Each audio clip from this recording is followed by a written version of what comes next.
Dans une douce matinée de printemps, l'air était chargé d'une odeur terreuse, mélange de pluie récente et de feuilles en décomposition.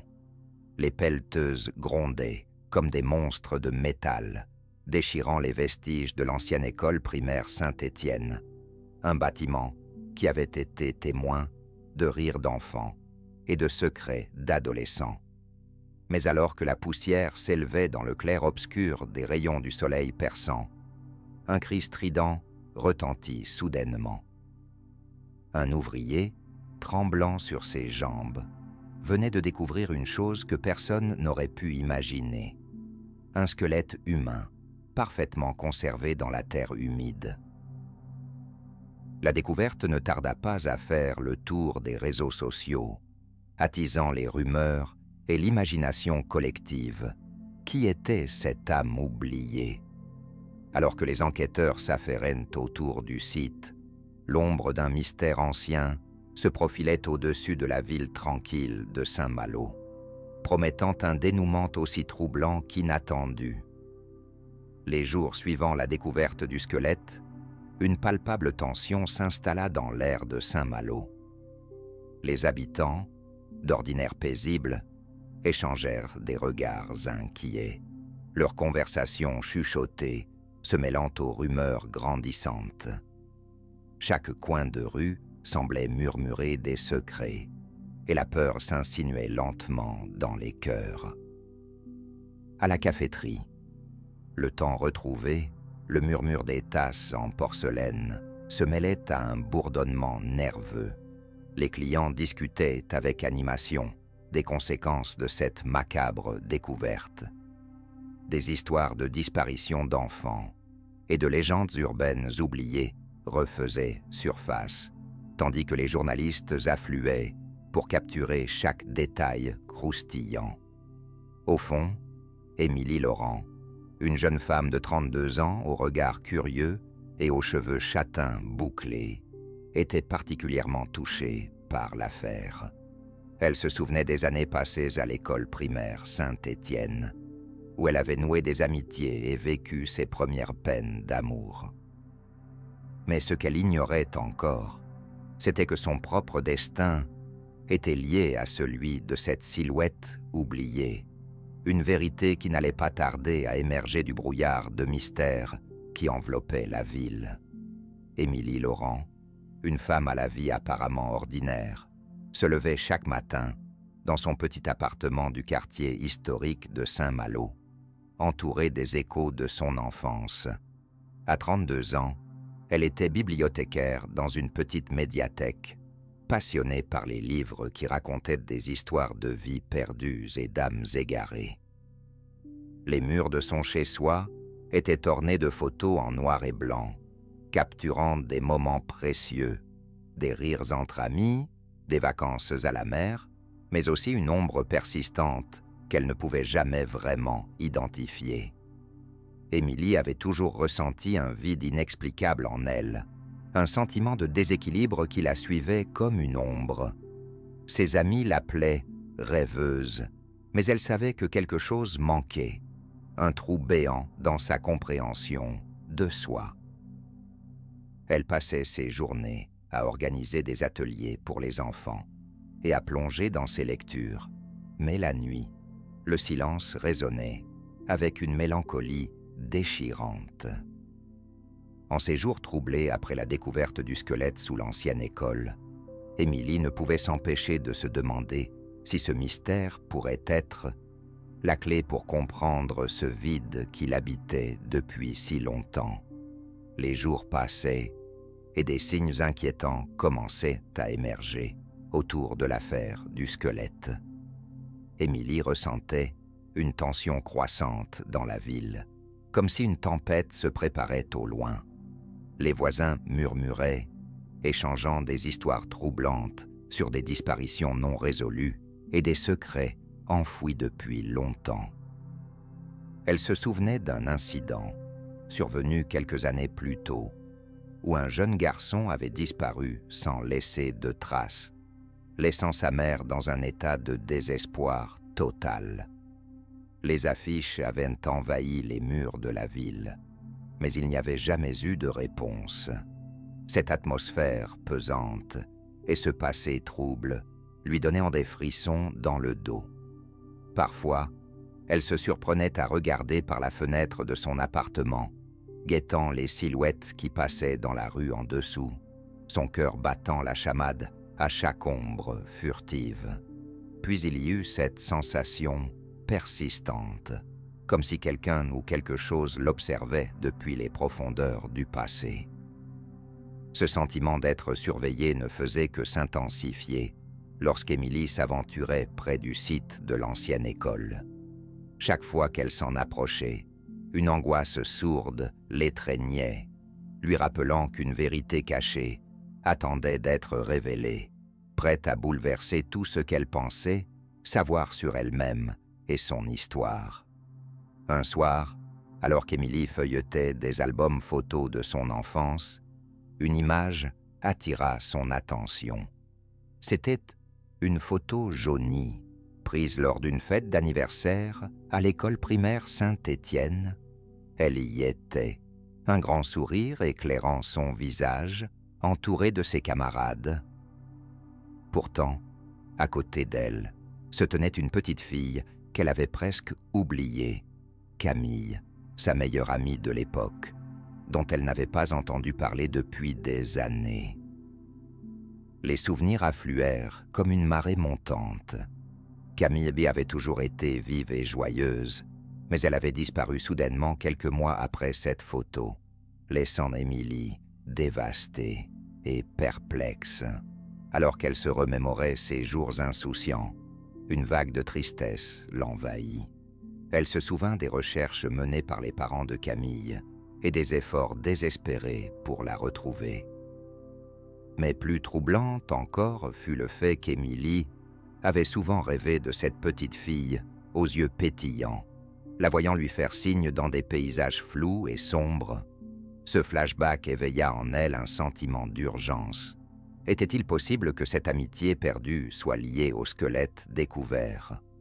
La connexion entre leur passé apparemment banal et le mystère qui entourait la ville devenait de plus en plus tangible. Émilie savait maintenant que le chemin vers la vérité passerait par la redécouverte de ses souvenirs enfouis et par la recherche d'une réponse qui pourrait enfin combler ce vide dans son cœur. Camille Dupont, la petite fille qui avait illuminé l'enfance d'Émilie, était devenue une ombre dans les mémoires de tous. Elle avait toujours été vive, pleine de vie et d'énergie, aimant jouer à cache-cache dans les jardins et rêver de mondes imaginaires. Issue d'une famille modeste, Camille était souvent solitaire, trouvant refuge dans l'amitié qu'elle partageait avec Émilie. Mais sous cette apparente normalité se cachaient des fissures inquiétantes. Son père, un homme taciturne aux manières brusques, était connu pour ses accès de colère.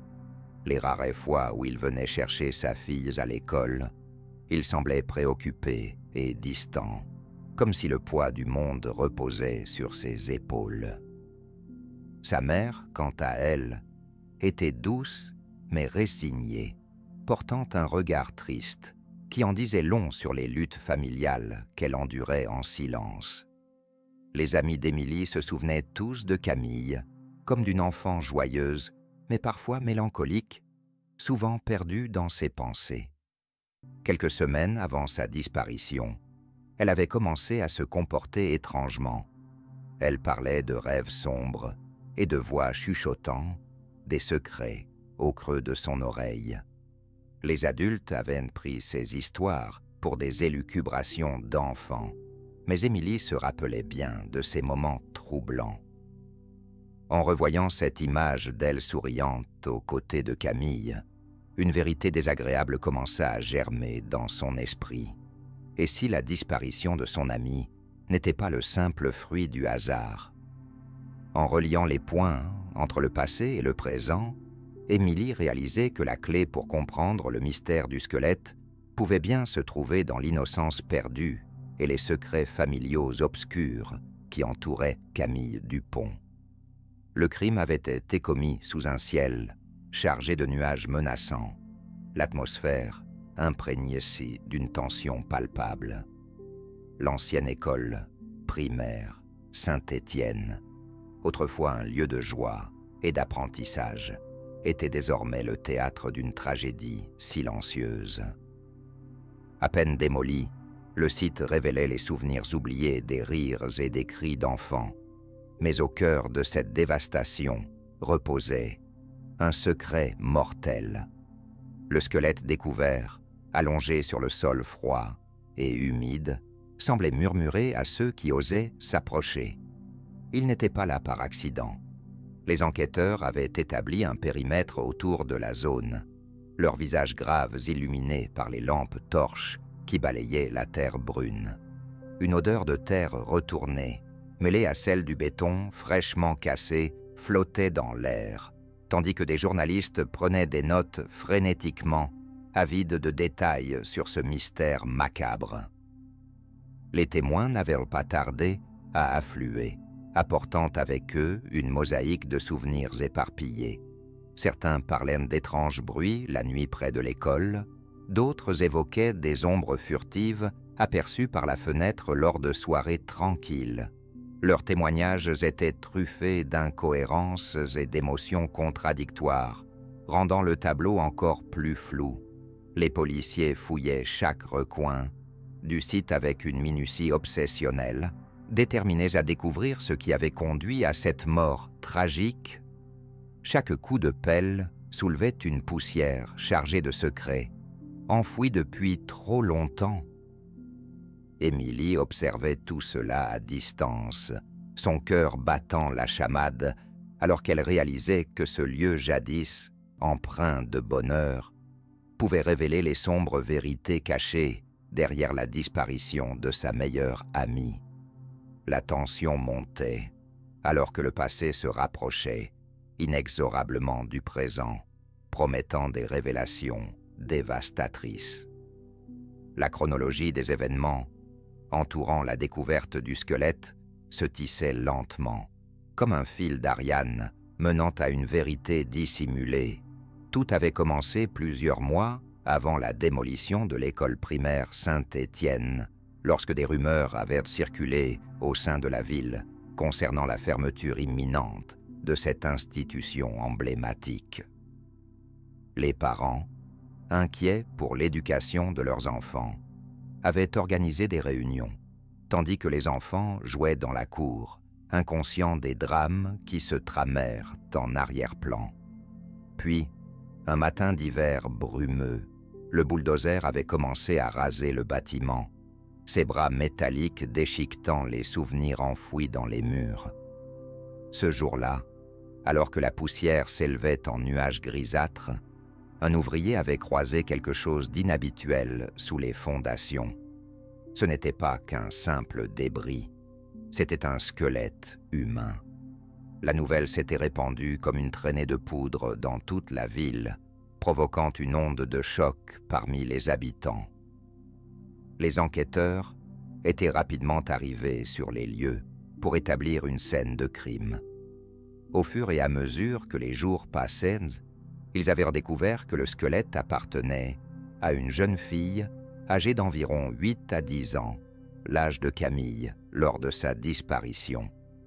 Des témoins affirmaient avoir vu Camille jouer près de l'école juste avant sa disparition. D'autres évoquaient des disputes entendues entre ses parents, peu avant qu'elle ne disparaisse. Émilie se remémorait chaque détail anodin, qui prenait désormais une dimension sinistre. Le bruit des cris, étouffé derrière des portes closes, et les regards fuyants échangés entre adultes.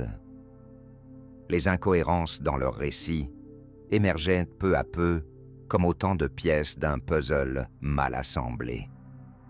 Alors que la police continuait son enquête et que les témoignages se contredisaient, Émilie réalisait qu'elle devait plonger plus profondément dans ce passé troublé pour comprendre comment tout cela était lié à elle-même et à l'ombre laissée par la disparition tragique de sa meilleure amie. L'enquête sur la découverte du squelette s'accélérait et les interrogatoires des témoins révélaient un tableau complexe, rempli de non-dits et de contradictions. Les policiers avaient en commencé par interroger les enseignants de l'ancienne école, cherchant à comprendre le climat qui régnait parmi les élèves et leurs familles à l'époque de la disparition de Camille. Certains se souvenaient d'une atmosphère tendue, marquée par des disputes fréquentes entre les parents et des enfants troublés qui rentraient parfois chez eux avec des signes visibles d'angoisse. Mais chaque témoignage apportait son lot d'incertitudes. Un ancien professeur évoqua une journée particulière où Camille était restée après l'école, prétendument pour terminer un projet artistique. Mais aucun autre élève ne confirma cette version des faits, et Émilie se rappela qu'elle avait toujours eu une intuition désagréable à propos de cette situation. Quelques jours plus tard, un voisin avait témoigné avoir vu quelqu'un près de l'école la nuit suivant la disparition, décrivant une silhouette sombre qui semblait attendre dans l'ombre. Cependant, lorsqu'on lui demanda de préciser ses observations, il balbutiait, incapable de fournir des détails concrets. Cette ambivalence dans les récits ne faisait qu'ajouter au mystère. Les enquêteurs avaient également convoqué les parents de Camille pour obtenir leur version des événements. Le père apparaissait nerveux, s'évertuant à justifier son comportement passé tout en évitant le regard des policiers. Sa mère, quant à elle, était prostrée et en larmes, mais ses mots étaient souvent incohérents. Émilie ressentait une vague d'empathie pour cette femme brisée, tout en se demandant si son silence ne cachait pas quelque chose de bien plus sinistre. Un secret enfoui sous le poids du chagrin et du déni. Au fur et à mesure que les pièces du puzzle s'assemblaient dans l'esprit d'Émilie, elle savait que percer le mystère demandait plus qu'une simple enquête policière. Cela nécessitait une exploration profonde des cœurs brisés et des vérités oubliées qui menaçaient d'éclater à la surface comme un volcan endormi depuis trop longtemps. Les experts commençaient à se pencher sur l'affaire, apportant des éclairages précieux mais parfois dérangeants. Le docteur Lucie Moreau, une anthropologue judiciaire respectée, fut appelée pour examiner le squelette. Sa voix posée trahissait une profonde empathie pour la victime tout en restant rigoureuse dans son analyse. Elle expliqua que le squelette appartenait à une jeune fille d'environ 9 ans, morte depuis plus de 20 ans. Les marques sur les os témoignaient d'une violence inouïe, fractures anciennes et signes de maltraitance, laissant présager un passé tragique avant même la disparition de Camille. Le docteur Moreau évoqua également la nécessité d'une analyse ADN qui pourrait révéler des liens familiaux insoupçonnés, une possibilité qui fit frissonner Émilie. Les implications étaient troublantes. Et si Camille avait été victime d'un crime bien plus grave qu'une simple disparition? Ce diagnostic médical résonnait dans l'esprit d'Émilie comme un écho douloureux. Elle ne pouvait s'empêcher de se sentir connectée à cette histoire tragique, comme si les souffrances de son amie s'étaient entremêlées aux siens. Un psychologue criminel, le docteur Thierry Lefebvre, fut également convoqué pour étudier le profil potentiel de l'agresseur. Son analyse était glaçante. Il décrivit des traits caractéristiques chez les personnes susceptibles de commettre des actes aussi violents. Souvent isolés socialement, ils avaient tendance à cultiver des relations dysfonctionnelles avec leurs proches et pouvaient être motivés par un désir de contrôle ou de vengeance. En entendant cela, Émilie frémissait en réalisant qu'elle avait souvent croisé certains visages familiers dans sa propre vie qui correspondaient à ce profil. Les mots du docteur Lefebvre résonnait dans son esprit, alors qu'il déclarait que la clé pour résoudre ce mystère résidait peut-être dans les secrets cachés au sein même des familles de la ville. Émilie savait qu'elle devait faire face à ses propres souvenirs et affronter les ombres du passé si elle voulait comprendre la vérité derrière la disparition de sa meilleure amie et rompre le silence pesant qui entourait cette tragédie. Le procès, lorsqu'il eut enfin lieu, attira une attention médiatique sans précédent, transformant la petite ville de Saint-Étienne en scène d'un drame public. Les journalistes affluaient, leurs caméras braquées sur la cour, cherchant à capturer chaque instant du déroulement des événements. Émilie se tenait à l'écart, le cœur lourd, consciente que chaque mot prononcé pouvait changer le cours de sa vie et celui de tant d'autres.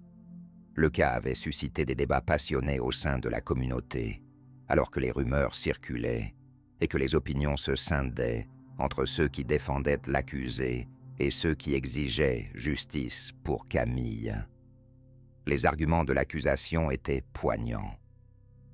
L'avocat principal évoquait la douleur insupportable infligée à une enfant innocente, utilisant des témoignages d'experts pour démontrer la violence dont elle avait été victime.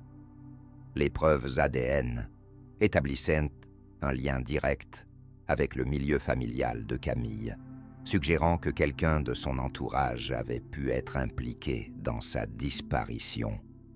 Les mots résonnaient comme des coups de marteau dans le cœur d'Émilie, qui réalisait que chaque révélation était également un coup porté à son propre passé.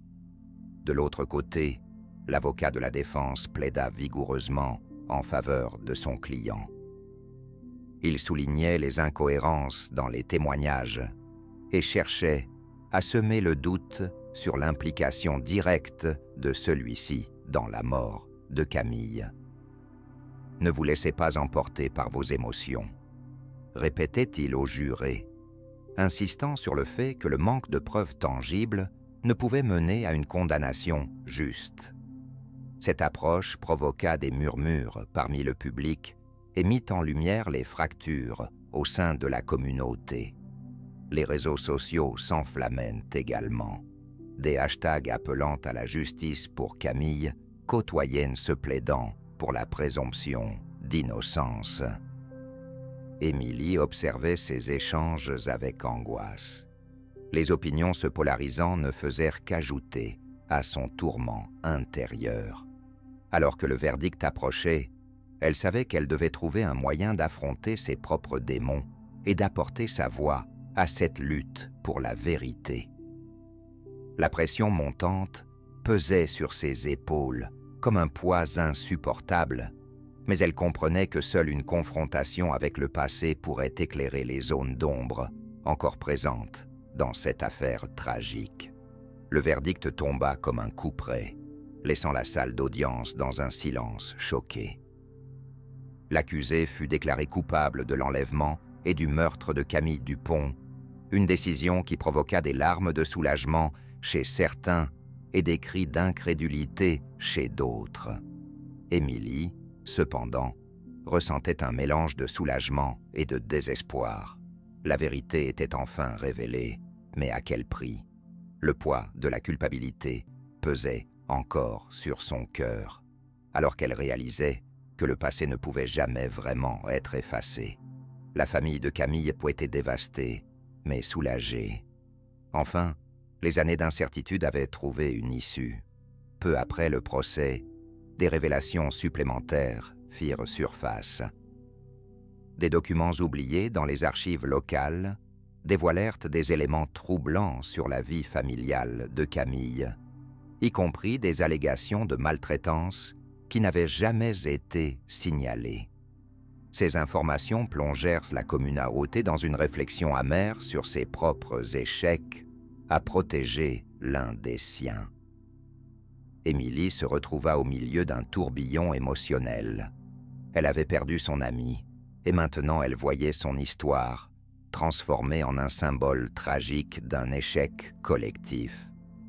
L'enquête avait également révélé que Camille avait un jumeau dont l'existence avait été cachée pendant des années.